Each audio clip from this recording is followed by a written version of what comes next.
Josasa Farms tukiwa wataalamu wa masuala ya kilimo na mifugo, lakini pia tumejikita kwenye ufugaji wa ng'ombe wa maziwa kibiashara na ni wauzaji wa mitamba, ng'ombe ambao hawajawahi kuzaa, lakini wakinunua wakifika kwako watakuwa wanazaa kwa mara ya kwanza. Tunashukuru Mungu, leo close deal na mteja wetu wa Matias, na Matias kutoka Dar es Salaam Kimara.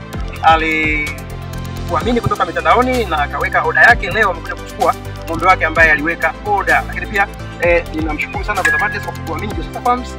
Lakini unaweza ukasema mwalimu matatu kwa sana mazeni. Karibu sana. Nashukuru sana kwa sababu kwa siamini, lakini umeniaminisha kwamba ile inakana kwa ng'ombe nzuri kama kawaida na nyumba miko, basi kwa hiyo unapendeza.